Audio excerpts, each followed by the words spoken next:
Chapter 91. Modeling Clay. Dominic didn't buy anything at the Magitech stores, as the prices were exorbitantly high for everything that he actually wanted. But he ended up stopping in at a materials supply warehouse and picking up 100 kilos of clay. He had a new spell to test, and if he did it right, he should be able to press the frame for mana revolvers out of clay in under a minute once he had the forms made.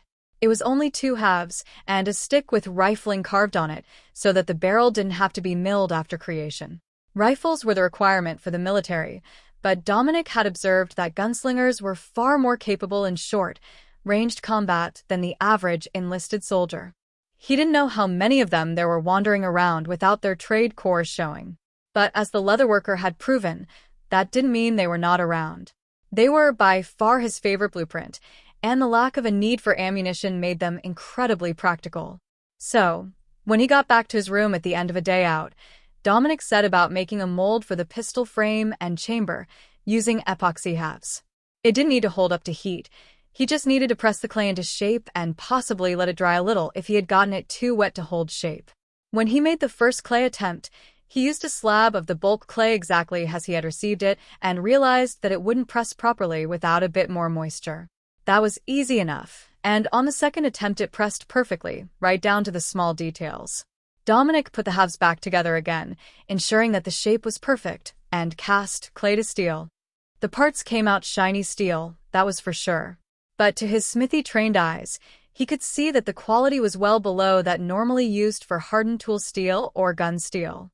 It was good enough for a common kitchen knife, as the mage had insisted, but while the metal had formed with every detail he had drawn, the quality of the metal was markedly mediocre.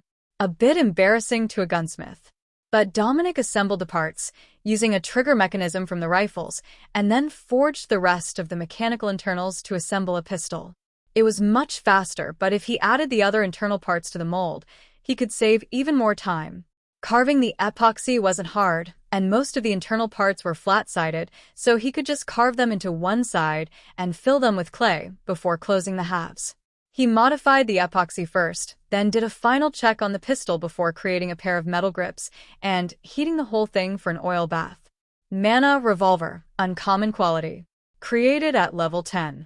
The result came out gun blue, with shiny steel grips.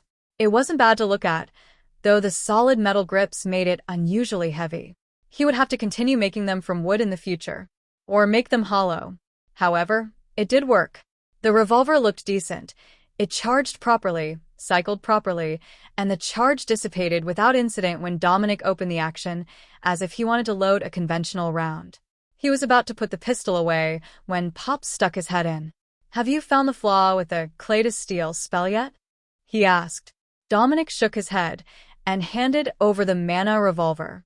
"Oh, I guess you wouldn't until you fired a conventional round through it, and it exploded. The tensile strength of the metal is incredibly low until the gem is at least level 15 or 20.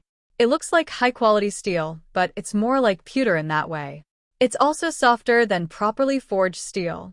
Make another one in your casting and hammer it out. You will see." Dominic followed his instructions and realized that even without heating, he could warp the pistol frame with a hammer. "What about if you work hard in it? Could it at least be cheap steel?" he asked. Pops nodded. "With a few rounds of purification and heat tempering, it gets better. But by then, you've wasted more energy than if you had just started with steel. But keep that spell in mind when you're in need of a patch on steam vessels. It really is good for patches if you keep a flat sheet of clay in your storage cube and slap it over a hole." Warnings about dissimilar metal corrosion came to Dominic's mind, but brazing the two metals together, or steel to copper, was easy enough and would plug the hole much more quickly than trying to hammer a flat sheet to shape. Pops looked at the pistol in his hand. "Keep this as a backup. But plug the chamber so nobody tries to fire an actual round through it. Just hammering a short wooden dowel in the holes won't stop it from working as a mana revolver." Dominic did that before putting the pistol away. "One day, I will learn to accurately use that, just so that I don't always have to use spells to defend myself at a distance. As much as I appreciate a good blade, I like goblins better at 20 paces." He joked with a sigh. Pops patted him on the shoulder. "Well, at least you got something good with your first pay." even if you did spend months' worth of pay. But that spell is also useful in combination with the repair item spell when the item is too damaged. You can use the clay to patch holes and then paint over the mismatched parts. It might not be a miracle maker for anyone but a master smith or an obscenely wealthy noble who can jack the gem quality all the way up. But it's still going to be something that you use much more than you expected. Chapter 92. Advisory Role. The next morning, when Dominic got to the workshop, there was a surprise guest waiting for him, along with the two tutors. Princess Alexis, it's a pleasure to see you this morning. Dominic greeted the athletic blonde, who looked decidedly less comfortable in her elegant dress than she had in her battle armor. Sorcerer, it's good to see that you are well. I have come to invite you to a meeting with the king and his advisors. How quickly can you get changed into military formal attire? She replied, 5 minutes, Your Highness. There is a spare room here, and I have the necessary items with me. While he went to the other room, Dominic heard the princess excusing the tutors for the day, with the insistence that he would not be back any time soon. That made the meeting sound much more important than anything that he was likely to be invited to on a normal day, or perhaps the situation was so much more dire than he had imagined. The king had just sent 500 cavalry riflemen to assist at the border. Surely that should have been enough to stabilize the situation for some time? Dominic quickly changed, and Princess Alexis gave his outfit a quick inspection before nodding in satisfaction and escorting him from the room. You will be attending today as my advisor in matters of magic and weapons supply. Advisor Morgana works for my father and will be filling a similar role, so you can follow her lead in most situations. If I look to you for advice, try to come up with something good, but whisper it to me. Advisors speak only directly to the one they are advising, not anyone else. You may speak to the other advisors, but not about the topics that are being discussed. Other than that, advisors are also a bodyguard. The chances that someone would try to attack a royal during an official meeting are low, but never zero. If a fight does break out, your first objective is to protect me. The princess explained quietly as they walked. Dominic was dumbfounded. A royal advisor? Him? What was happening here? But they were already entering the meeting room, and there was no chance to ask those sorts of questions. Princess Josephine was also present, along with a pair of older paladins and her royal guards. Prince Claudius was there as well, but none of the other royals were in the room. At least not until the king walked in from a side door, and everyone bowed. Stand. Let's get this underway. The Dago's airborne units have advanced again this morning, using the cover of darkness to hide the airships. They have taken 3 border villages, and the 6th prince has been forced to retreat. The natural sons have been sent to the location marked as 1 on the map, while the 1st and 2nd legions have been sent to the estates of Duke Carrington and Duke Wuthering. Dominic watched quietly as the markers for the military units were moved, and noted the large gap that they left in the lines. That couldn't be an oversight, so he waited for someone to explain. The 1st and 2nd reserves will be moving here and forming a trench line across the hilltops to prevent ground movement. However, that tactic has proven somewhat less effective than usual with the increase in airborne troop movements by Dagos. Their new high-lift airships are capable of moving an entire company of soldiers with their gear at over 20 kilometers an hour. Moving by night has made them challenging to spot, and we have rain in the forecast for the rest of the week. The king continued. More markers were placed, and then markers in red, denoting the size of the Dagos' military units. Their army was clearly larger than the Signia force, especially after all the casualties that had been taken during the monster invasions recently. But worse, that had also reduced the number of militia that could be called upon to defend the border. Many had died and many more were needed at home, as the common people did not believe that the threat was over without any action in their area by the army. One after another, the military advisors for the king began describing the troop status of the various units, while Dominic took notes. Beside him, Advisor Morgana smiled softly. The rest of the group had been here for every meeting since the start of the goblin attacks, so this was just a daily update, but Dominic didn't know any of it. All of the other advisors wondered what had made the princess choose him as a royal advisor, but decided that it was as good of a time as any for the younger generation of royals to bring a younger generation of advisors on board. Better to start them now, during a war, than to spread the existing advisors too thin. If the new sorcerer could prove his wisdom now, or at least his loyalty to the princess, he would be a valued and well-trained advisor by the time that the battles were over. The deployment discussions took them until afternoon when food was brought in. Only after they had eaten did the discussion of battle strategies begin. "What do you have for me?" Princess Alexis whispered to Dominic just before it was her turn to provide a suggestion. "High-altitude gliders. If we send up a line of balloons, they can send out gliders when enemy troops are spotted. Not to fight, but to shoot down the airships. A few well-placed spells, or barbed chains dragged over the envelope, will take out an airship every time." Dominic whispered back. The Crown Prince gave a complex description of potential troop movements to confuse the enemy, leading them to attack towns that were more reinforced than expected. Very traditional, very textbook. Though, Dominic only gathered that much by watching the bored expressions of the others in the room. "Princess Alexis?" the king asked. "I agree that if we have the defense towers tether off a high-altitude balloon here, and here, we can put watches above the cloud cover to search for the incoming airships." That had been said before, and hardly counted as a suggestion. But if we put a technomage with a glider aboard each of the observation balloons, they can deploy when they spot the airships and attack. The gliders are much faster than an airship, and Dago's army will be unable to evade. Attack the airship and force it to crash land or emergency drop the troops out of position. Leaving them in the wilderness negates their advantage, and if they have not thoroughly prepared, it might cause heavy casualties the first night. The king nodded in satisfaction. That was a simple enough idea to implement, and it went well with many of the other ideas presented.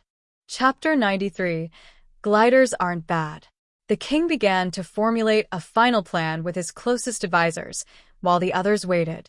It was a strange feeling, being in the room while the king discussed sending troops to battle and the likely loss of thousands of soldiers in the upcoming weeks.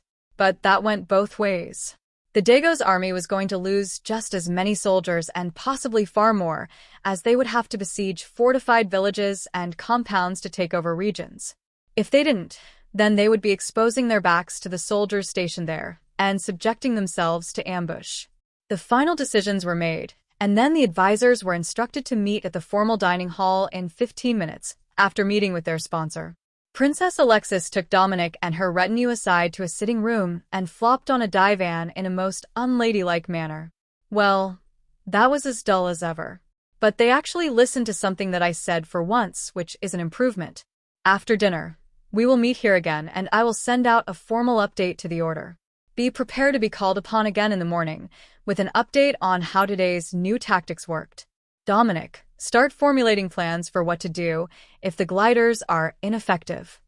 Dominic nodded in understanding and began scrambling to come up with a plan for if his idea failed. He hadn't been thinking that far before, but it was beginning to seem like this whole advisor job was going to be a full-time endeavor. Once he was finished with the meetings, Dominic went back to the training suite to work on assembling his usual 10 rifles a night. It was a routine now and gave him time to clear his mind. What would he do if the gliders didn't work? The idea would be linked to him, so he would have to come up with a replacement idea, or he would embarrass the princess. She was obviously speaking up on his behalf and bringing him to higher levels within the palace hierarchy. The problem was that was his best idea. If the gliders didn't work, he really didn't have much clue what would work better. Long-distance rifles with flaming enchantments? No. The new style balloons were made of fire-resistant material, unlike the old hydrogen airships. Nobody would make that mistake again. Mechanical horses could run as fast as airships flew. You could chase them until they began to unload their passengers, then shoot them on the way down. But that was probably already being done, and tracking an airship on a rainy night was a laughably low chance. The next obvious choice was a shorter notice response. As he worked to finish the rifles, Dominic came up with a simple improvement: a phosphorus-tipped rocket with a parachute. If you detected or suspected that you detected airships near you, you could fire into the sky and illuminate the paratroopers. Once you had spotted them, mages could target them easily enough, as well as riflemen. But Pops might have a better countermeasure. Once the work was finished, Dominic returned to the room and found Pops reading a blueprint on the work table in the main room. "Hey, old man, I've got a question," Dominic began. Pop gestured that he was listening, so he continued. "Rifles at long distance aren't all that accurate, and the plan needs to hit flying targets. Is there a way to make ammunition that explodes in a designated range?" Pops shrugged. Sure. "Just use artillery. Artillery shells have an adjustable timer. You can have them airburst." And that was why Pops was the master. "Thanks. They're going to ask me about it in the morning, and I didn't have a good answer for them." The dwarf chuckled and looked up from his work. "And how did you plan to find them so you could shoot at them? A guy with binoculars and a phosphorus flare with a parachute?" Pops nodded in satisfaction. Easy. "The units already have them. They're emergency flares. Sending them a batch that burned brighter would be no trouble at all, or they could aim by red light. But tell them to put a man on the night watch with enhanced hearing as well. It's easier to hear an airship at night than to see it." In the morning, the maids warned Dominic to wear his military formal wear and wait for the escort by the royal guard to the meeting. According to the gossip they had heard, there had been messengers arriving all morning, along with the magical messages that arrived directly at the palace, so something big had to have happened last night. The princess met them on the way there, still appearing half asleep, and others were similarly bedraggled-looking as they approached the meeting room at first light. "Tell me you have something if that didn't work," Princess Alexis whispered. "Light up the sky with an emergency flare and use short-timer artillery shells as airburst explosions to take out the paratroopers. Use someone with enhanced hearing to find the airships," Dominic whispered. She nodded and silently repeated the message to herself as they entered.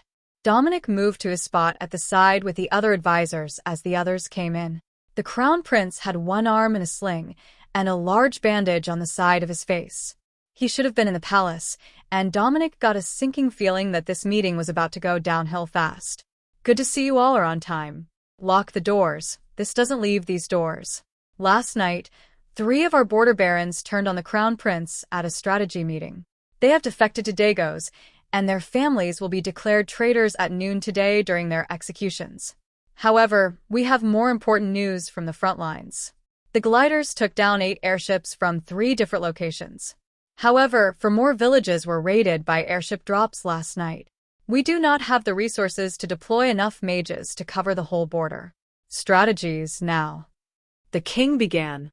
Princess Alexis cleared her throat and relayed Dominic's idea, then a plan to have the paladin orders send infiltrators to the peerages nearest the battles, disguised as servants. Servants had no power, so people spoke more freely around them, and it should help out the traitors before another incident could occur. The king turned to the crown prince.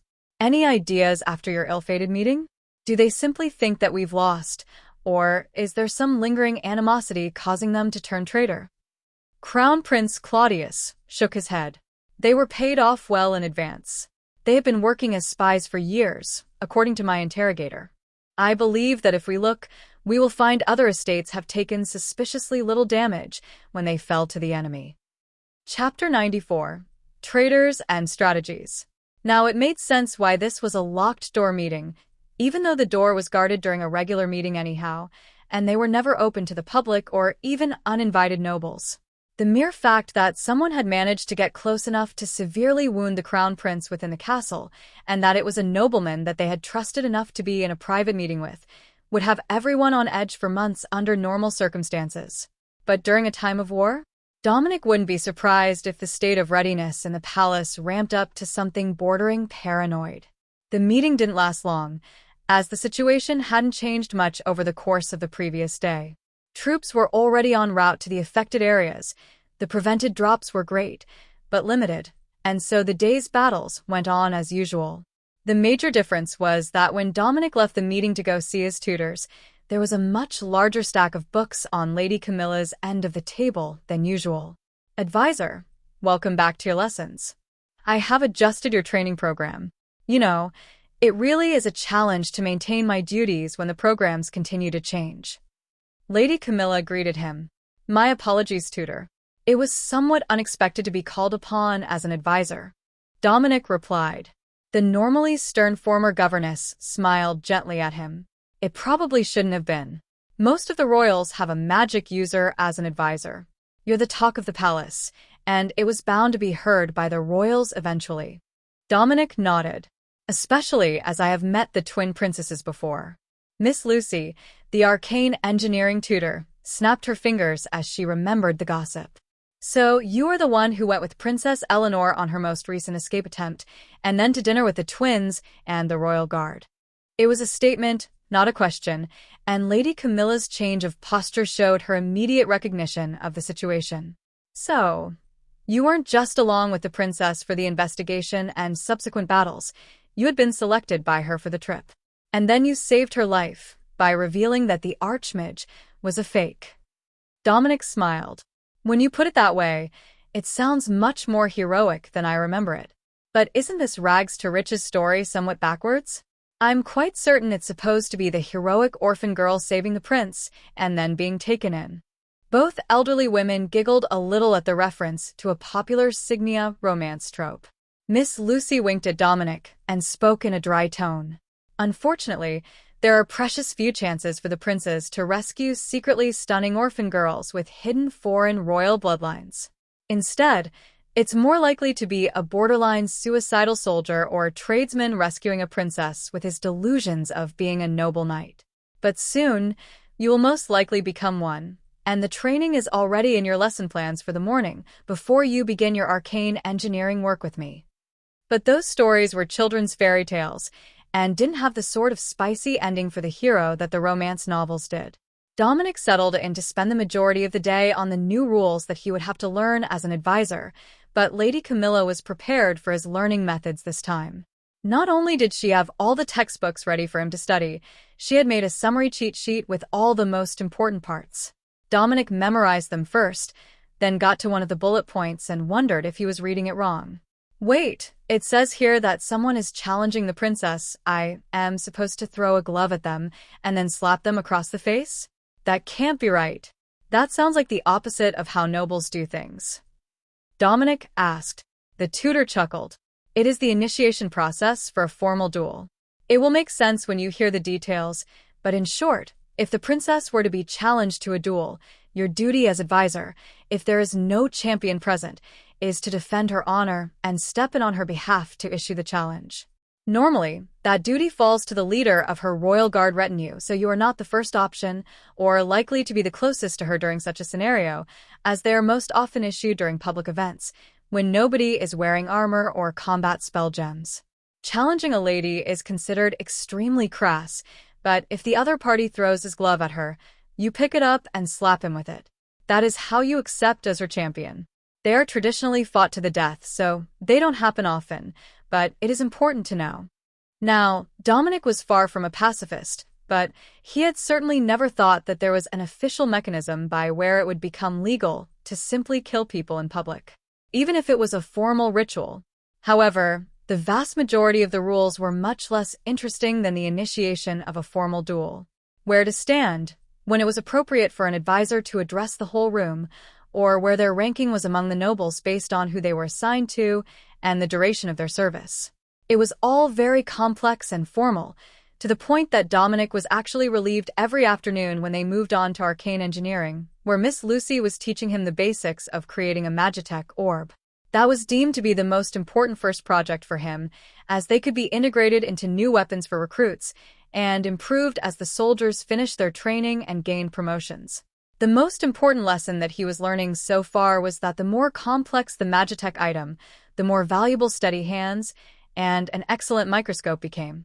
If you didn't have both, there was no way that you were going to be able to make a Magitech orb with more than 1 or 2 enhancement effects, much less a whole spell effect or a complex magical inheritance like the trade skill cores.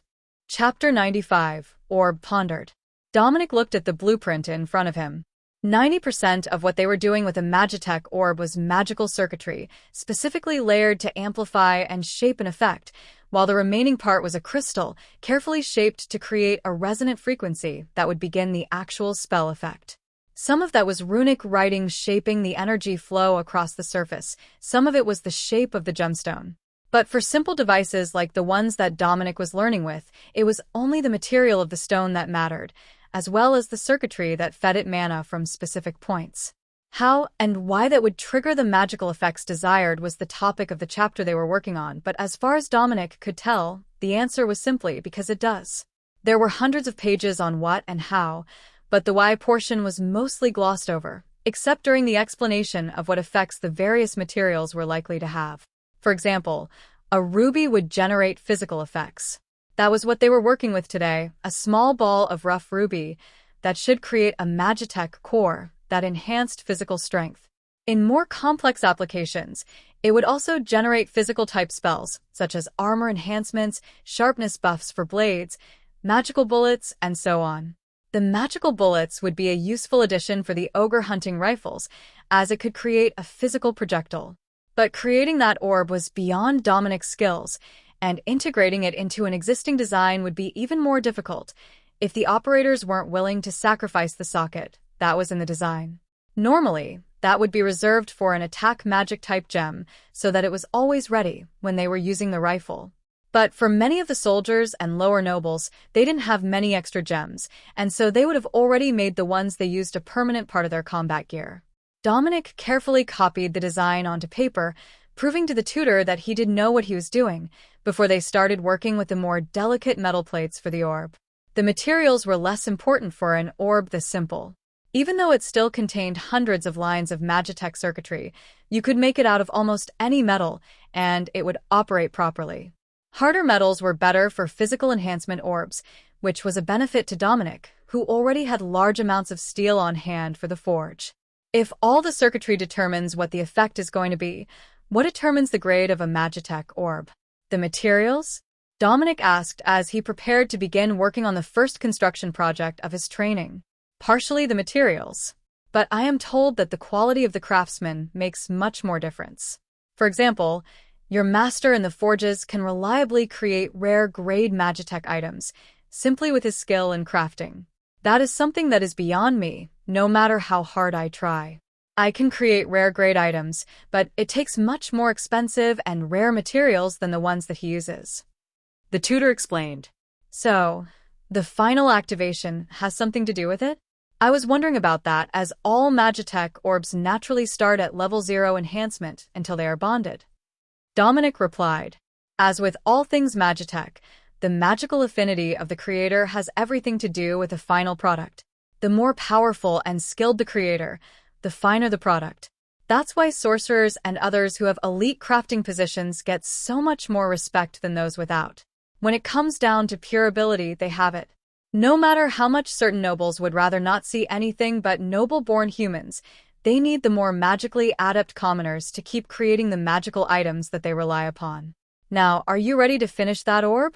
Just assemble the pieces, sprinkle them with a light dusting of mana core dust, and imbue them with magic. You don't have to source your cores from monsters if you don't want to.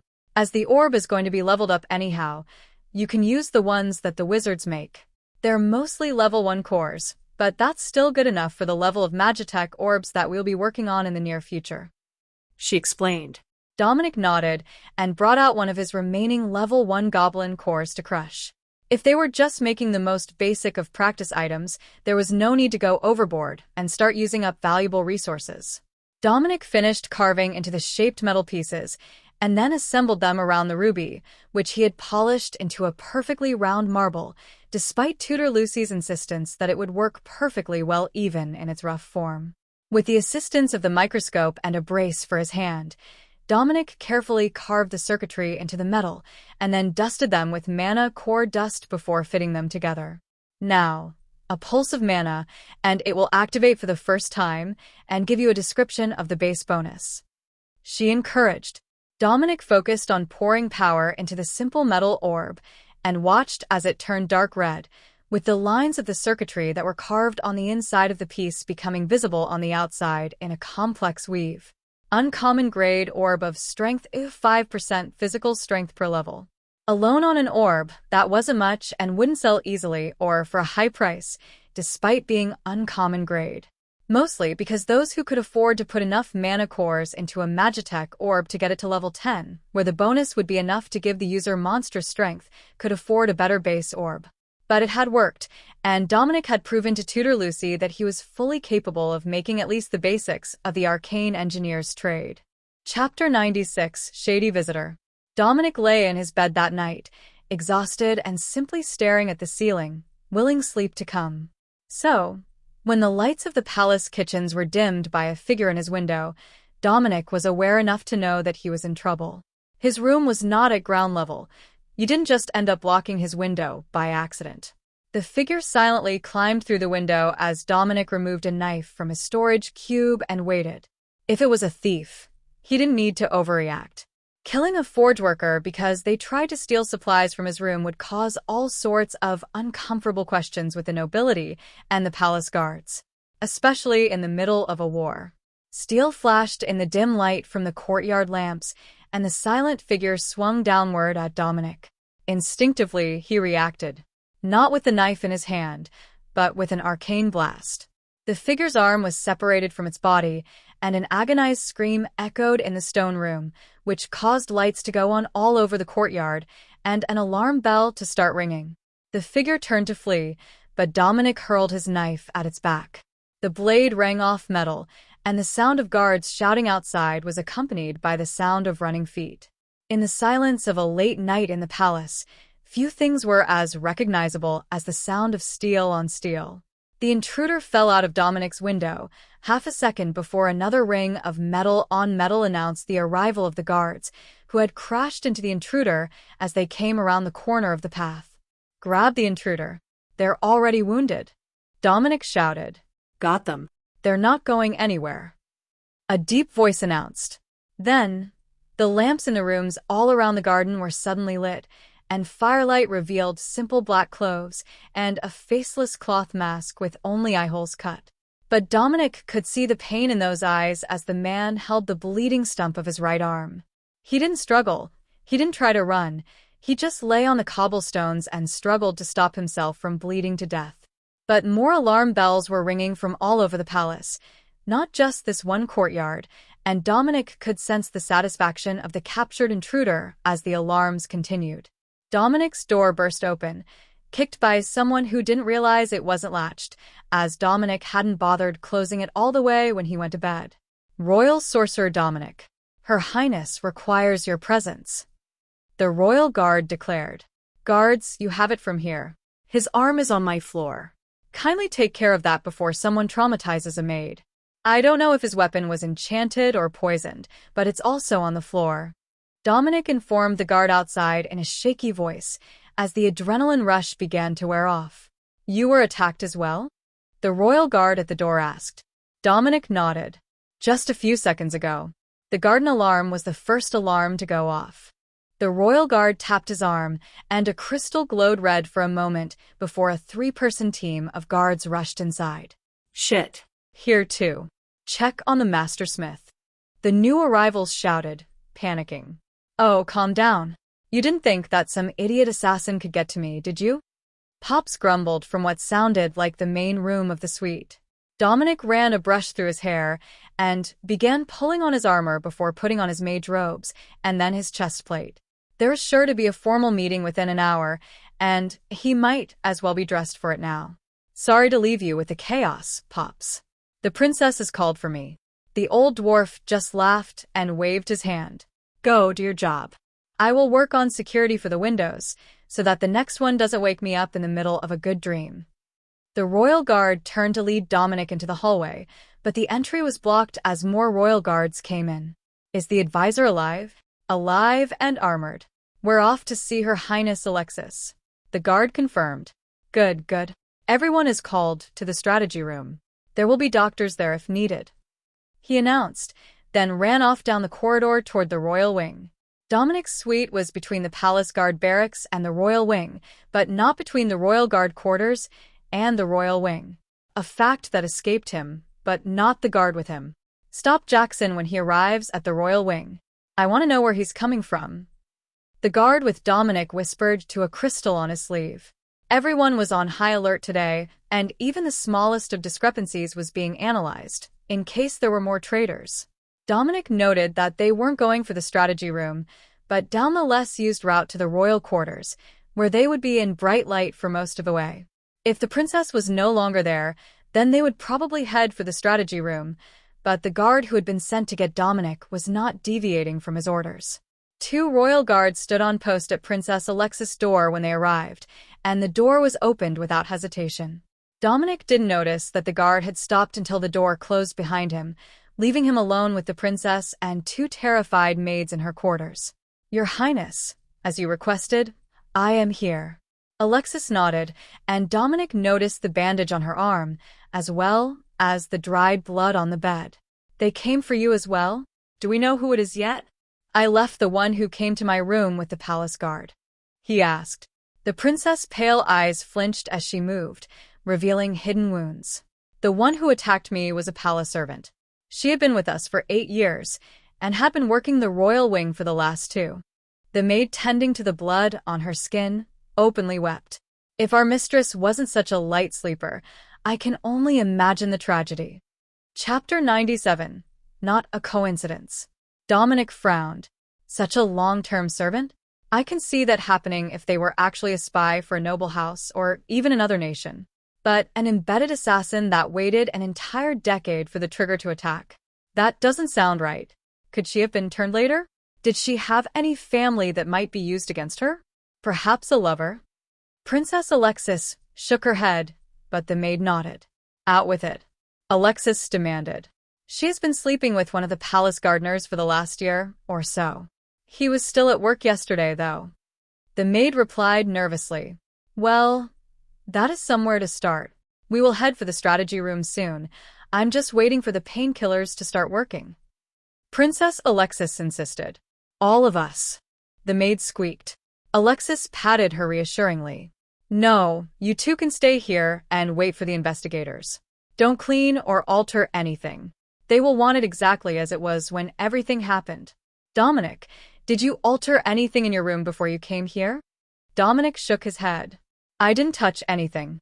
Even his arm was still laying on the floor, still holding his knife. The palace guard apprehended the attacker when he jumped out the window, as there is a guard stationed at the doors to the garden. Princess Alexis straightened her back and got to her feet. "Let's get going to the strategy room. All hell is about to break loose, and I suspect that we're both going to be needed there." Dominic let his mind wander to her odd remark as they walked. Of course, they were needed. They were not only a princess and her advisor, but they were both attacked. So, they would be needed for the debriefing. For royal guards fell in around them as they walked down the corridors of the castle, which were now eerily silent, as all staff had been ordered not to leave their stations as the guards searched for the traitors and infiltrators. Anyone out of place, not in a location where they should have been, would be a suspect. So, none would dare to move without direct orders. The sound of heels clicking was the only noise as they approached the strategy room, whose door was open, with armed guards both inside and out. "Princess, advisor. It's good to see you minimally injured. Please enter. The crown prince and the king are waiting for everyone to be accounted for before they begin." The room was nearly half filled, and even the queen, who was normally not directly involved in the military affairs of a nation, was present. Her preference and her role were those of matters of state. The political answer to problems, not the military answer. The crown prince turned his attention to Dominic. "Advisor, why are you not armed?" he demanded. "Your Highness, I am a sorcerer. I am always armed. I wasn't aware that wearing my sword was a requirement, but I will fix that now." Princess Alexis snorted in amusement. Normally, it wasn't a big deal, but everyone was so worried that an invading force had infiltrated the castle that they were snapping at everything. Moments later, a whole group of royals was escorted in, still in party outfits and reeking of sex and liquor. Dominic did his best not to laugh at the confused group, who clearly had no idea what was going on other than that there was an alarm and their party was cut short. "Father, what has happened? Why is everyone gathered?" A very drunk prince, whose name Dominic didn't know, slurred. "Just sit down and shut up. Now that everyone is here, we can get started. Someone brew the prince a coffee. Bring the entire pot. The first order of business is the report on the invasion. We have apprehended over 30 attempted assassins tonight, and another traitor noble. Margrave Malton's younger son was apprehended in the garden tonight and is expected to succumb to his wounds.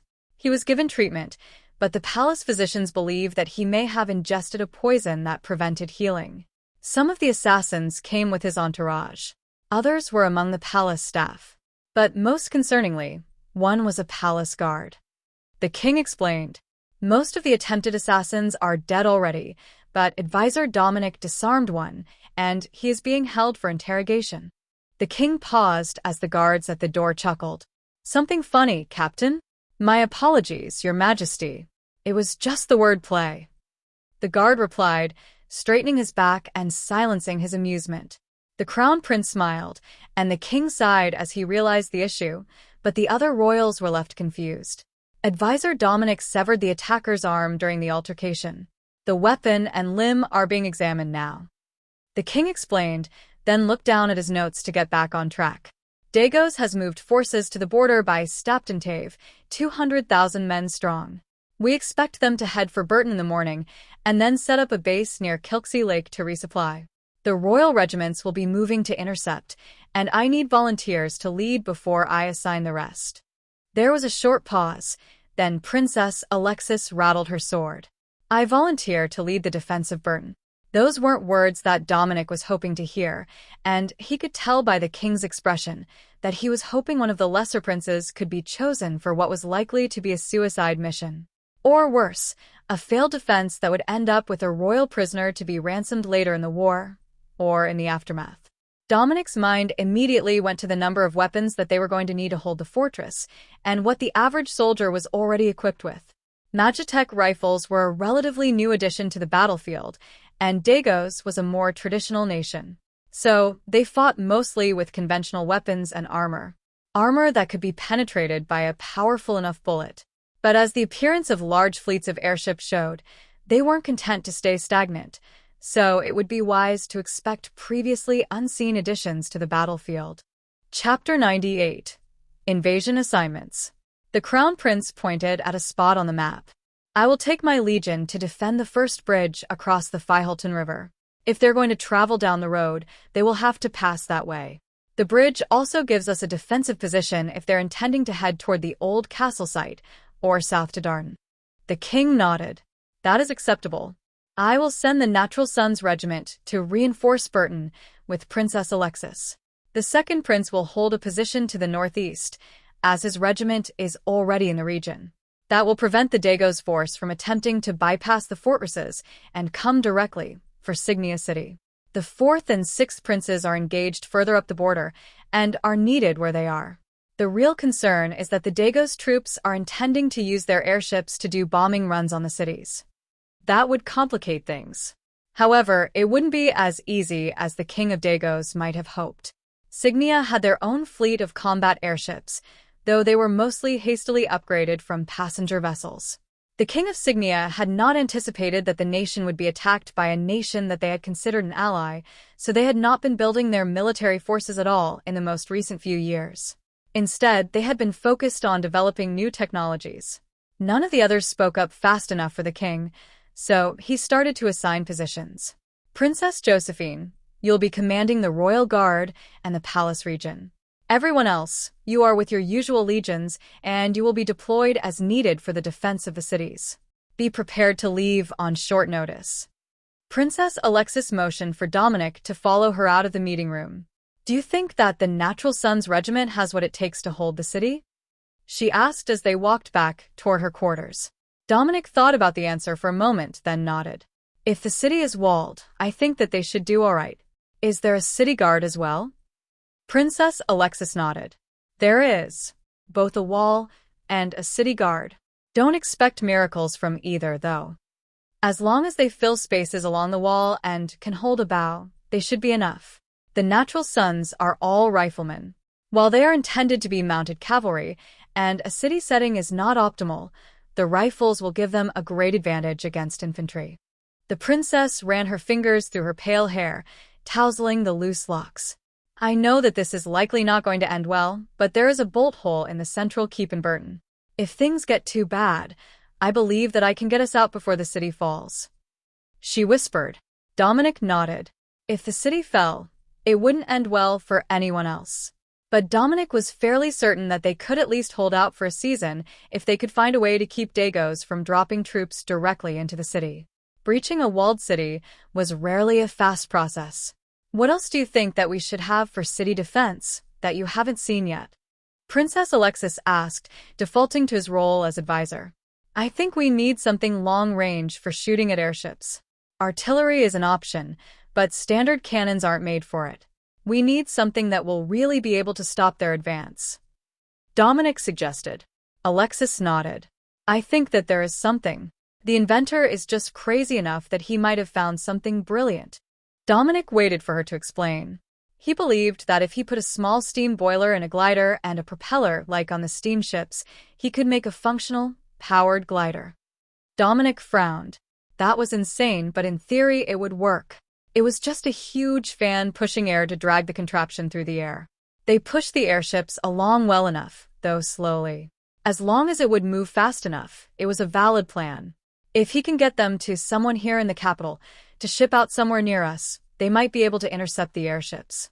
If not, we can default to airships with cannons and gliders with mages. Dominic suggested instead. Princess Alexis smiled, and a glint of amusement came to her eyes. I have it. I know how to defend the city. Not against the airships, against the soldiers on the ground. What we need isn't the army, but the rangers. Dominic frowned. The rural police force? I don't think I'm following. Mana revolvers. How do most sieges end? You run out of supplies. Burton isn't right on the river, but it has a moat and an underground aquifer. They can block the water flow to the moat easily enough, but Burton can hold out for quite a while with its water supply. The next thing to run out is ammunition. A portion of arrows can be recovered, but they're normally recovered by the attackers. That's not an issue with guns, but we can only carry so much ammunition. If we had a force with unlimited ammunition, there would be no need to preserve ammunition. It would make it brutally expensive to approach the city. Dominic patted her on the shoulder. I have a spell for that. Clay to steel. If we dredge a large amount of clay from the river, we won't run out of ammunition anytime soon. But if Dagos has the same spell, we should expect them to have a similar level of attack power. Alexis nodded. From what we have managed to discern, they're still 20 years behind in Magitech development. But as they've managed to obtain a number of our top military craftsmen, that might not be true for long. It's only been a few days since the defection, and they shouldn't have had time to fully rearm their troops yet. All right. What do I need to get? I don't have much, other than what is in my storage cube. Dominic asked. Nothing. The palace has prepared the supplies. We will leave in the morning. You can use the room on the right. It's a security risk to leave anyone alone after the briefing. Chapter 99. Caravan to Burton. The next morning, the princess maids woke everyone up right at dawn by bringing in food and getting the princess awake and ready for the day, while Dominic sat in the side bedroom and tried not to laugh at her complaints. After 10 minutes, one of the servants came into the room and motioned for Dominic to come out, as Princess Alexis was properly dressed now, and the food was getting cold. The king has prepared the caravan for you, and the extra wagons are loaded with supplies, to be stored in the keep, in case of siege. Some of the others have already left, and the unit is on its way to Burton. The caravan will be 6 trucks, masquerading as merchant supplies. The palace staff member explained. Dominic nodded in understanding. It was simple enough to pretend to be merchants, but much harder to fool any spies that might be watching for the caravan to leave the palace. Where is the caravan staged? He asked. Alexis smirked as she realized where his mind had gone. After an assassination attempt on the both of them, it would be far too easy to track them down again if whoever the traitors still in the palace were got to watch them get in and leave. The main staging area is being used by the Crown Prince and his regiment. Your caravan is at the commoner staging area. Just be sure that you get the right one, as there is another royal caravan in disguise waiting there. She explained. Dominic smiled. That worked much better for him. The staging area should be packed with adventurers who were looking for easy money dealing with the excess goblins while the army dealt with the invasion force. At least, that was what Dominic thought as they prepared to leave the castle. Alexis hid her bright blonde hair under a colorful patterned scarf and put on a shapeless dress common among the maids when they were on days off and wanted to avoid attention from the nobleman. "Are you not going to change?" she asked as Dominic stood in front of her in forge apprentice uniform. "Nope. A royal apprentice belongs anywhere in the city.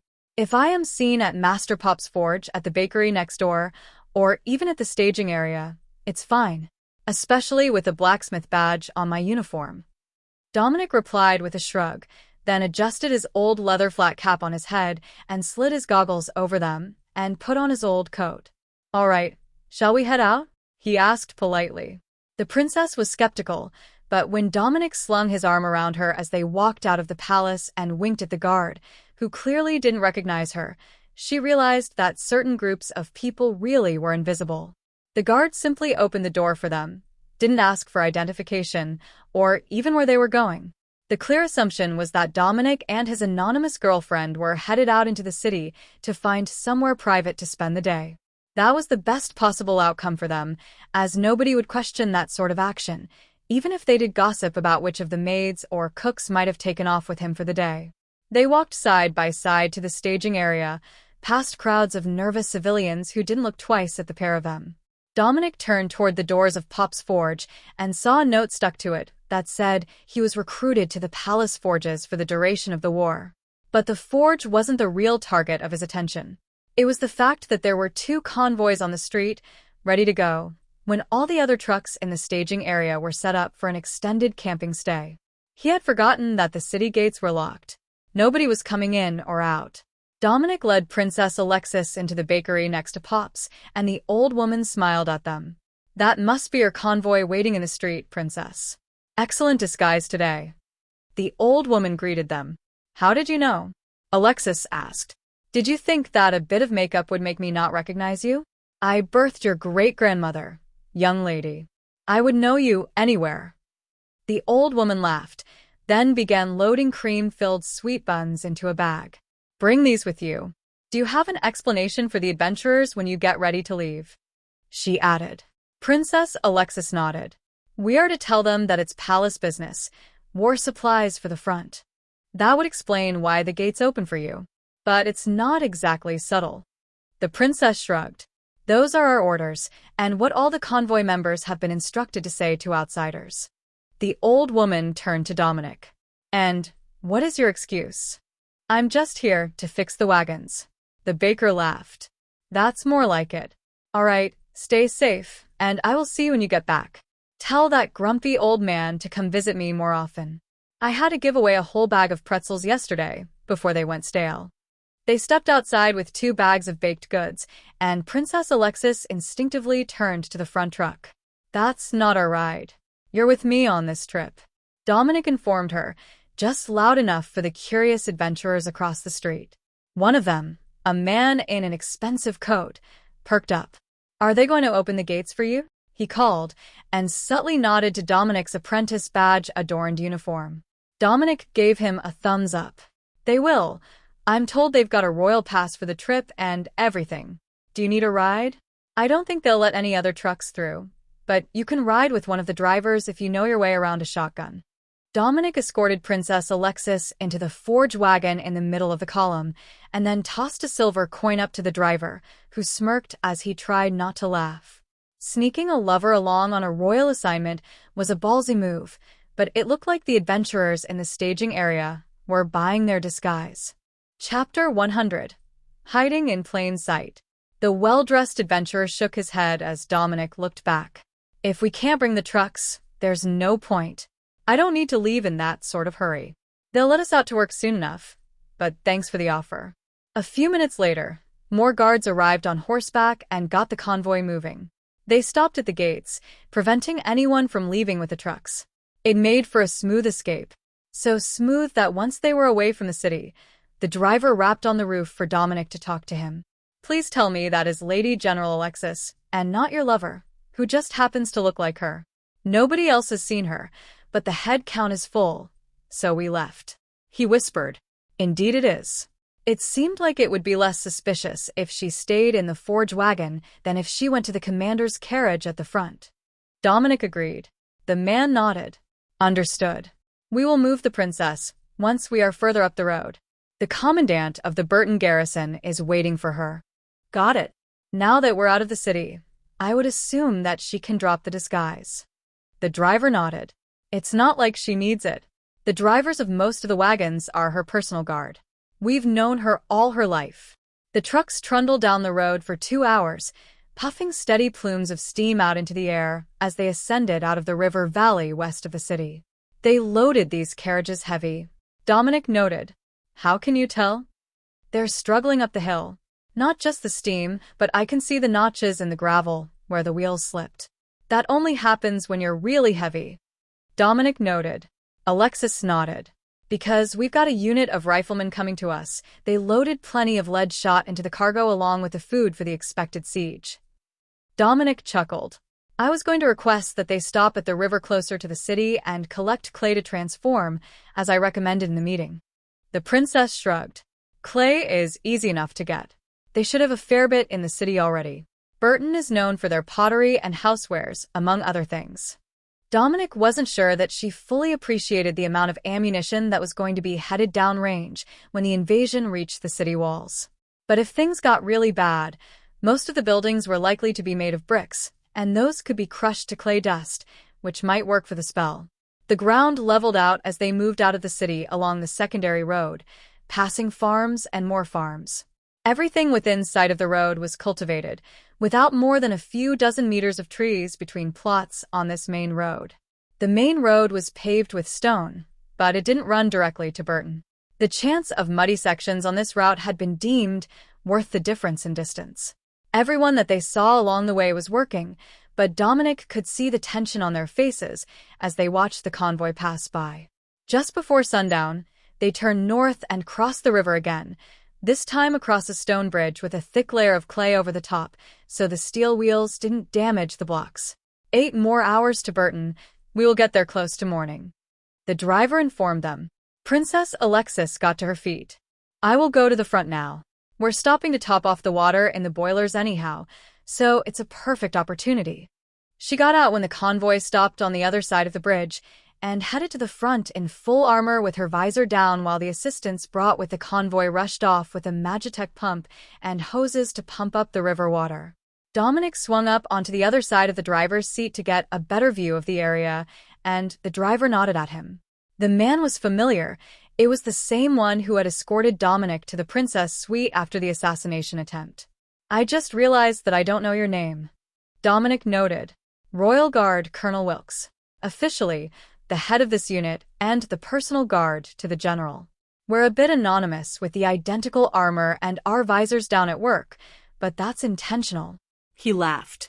The colonel was in his early 30s, but he had aged well, and his steady workout routine didn't let him show any signs of age, even in his casual outfit, other than the collection of battle scars.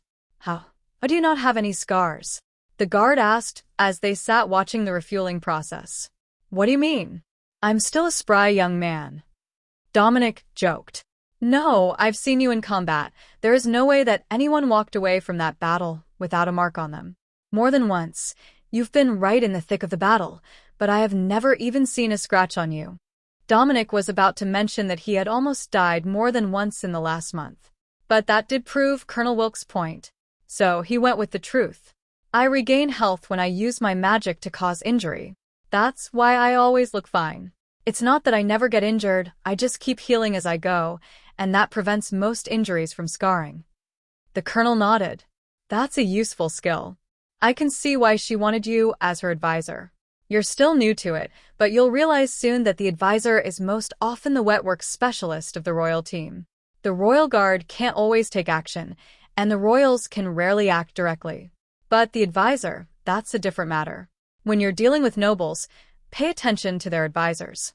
They're the ones who are going to be putting in the work to make things happen. Dominic sighed. I should have expected that, at least to some extent. If any of you were linked to the disappearance of a nuisance, it would be a scandal. But me? I'm hardly a noble. They can sweep that under the rug. Wilkes chuckled.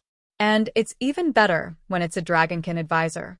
We can just blame your bestial temper for the misunderstanding getting out of hand, and most of the time, the victim will be blamed for their own demise.